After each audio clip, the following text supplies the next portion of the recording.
ఈ విధంగా హరీష్ రావు గారు అబండాలు వేయడం ఎవ్వరు కూడా ఈరోజు తెలంగాణ సమాజం లోపల హర్షించారన్న విషయాన్ని తెలియజేస్తూ నా తెలంగాణ కోటి రత్నాల వీణ అని మహాకవి దశరథ్ గారు చెప్పిన తెలంగాణ సాకారం చేసిన శ్రీమతి సోనియా గాంధీ గారి ఆశీస్సులతో కాంగ్రెస్ ప్రభుత్వ తొలి పూర్తి రాష్ట్ర బడ్జెట్ ప్రవేశపెట్టినందుకు మేము బట్టి విక్రమార్క గారిని ఉప ముఖ్యమంత్రి గారిని ధన్యవాదాలు తెలియజేస్తూ ప్రత్యేక తెలంగాణ రాష్ట్రం ఏర్పడితేనే తమ కలలు సకారం అవుతాయని తెలంగాణ ప్రజలు ప్రాణాలకు సైతం ఒడ్డి సుదీర్ఘకాలం ఉద్యమించారు.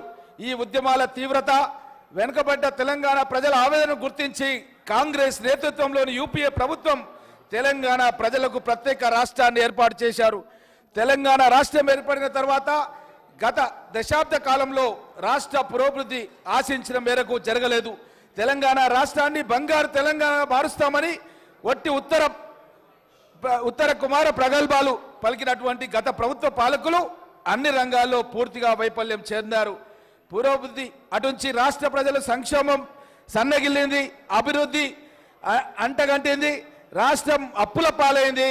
అదేవిధంగా ఇలాంటి పరిస్థితుల లోపల మా ఉప ముఖ్యమంత్రి బట్టి విక్రమార్క గారు ప్రజల యొక్క కష్టాలు తెలుసుకొని ఒక మంచి బడ్జెట్ని మొత్తం బడ్జెట్ 2,91,155 కోట్ల రూపాయలతో రెవెన్యూ వ్యయం 2,20,954 కోట్లు, మూలధన వ్యయం 33,487 కోట్లు. ఈ విధంగా బడ్జెట్ని పెద్ద ఎత్తున నిధులను సమీకరణ చేసుకోవడానికి ఎంతో ఆలోచనతో ఎంతో ఆవేదనతో పేద ప్రజల గురించి తను పొందుపరచడం జరిగింది. దీంట్లో R&B శాఖకు 5,730 కోట్లు, హోంశాఖకు 9,564 కోట్లు, విద్యారంగానికి 21,231 కోట్లు, నీటిపారుదల శాఖకు 22,300 కోట్లు, స్త్రీ శిశు సంక్షేమానికి ఈ బడ్జెట్లో 2,736 కోట్లు, ఐటీ రంగానికి 774 కోట్లు, విద్యుత్ రంగానికి 16,410 కోట్లు, వైద్య రంగానికి 11,468 కోట్లు, బీసీ వెల్ఫేర్కి 9,200 కోట్లు, వైద్య ఆరోగ్య శాఖకు 11,468 కోట్లు, మైనార్టీ సంక్షేమానికి 3,003 కోట్లు, ఎస్సీ సంక్షేమానికి 33,124 కోట్లు, ఎస్టీ సంక్షేమానికి 17,056 కోట్లు, రీజనల్ రింగ్ రోడ్డుకు 15,025 కోట్లు, మూసి ప్రక్షాళన కోసం 1,500 కోట్లు, మెట్రో వాటర్ వర్క్స్కి 3,385 కోట్లు, హైడ్రా ఆర్గనైజేషన్ ఏర్పాటు చేసి 200 కోట్లు, విమానాశ్రయం మెట్రోకు 100 కోట్లు, ఔటర్ రింగ్ రోడ్కు 200 కోట్లు, హైదరాబాద్ మెట్రో రైల్ ప్రాజెక్టుకు 500 కోట్లు, ఓల్డ్ సిటీ మెట్రోకు 500 కోట్లు, MMTS కోసం 50 కోట్లు, హార్టికల్చర్కు 737 కోట్లు, పశు సంవర్ధక రంగానికి 1,980 కోట్లు, ప్రజా పంపిణీకి 3,836 కోట్లు, పంచాయతీరాజ్ మరియు గ్రామీణ అభివృద్ధి శాఖకు 29,816 కోట్లు, ట్రాన్స్కో మరియు డిస్కిమ్లకు 16,410 కోట్లు, అడవులు మరియు పర్యావరణ శాఖకు 1,064 కోట్లు, పరిశ్రమల శాఖకు 2,762 కోట్లు, ఐటీ శాఖకు 774 కోట్లు.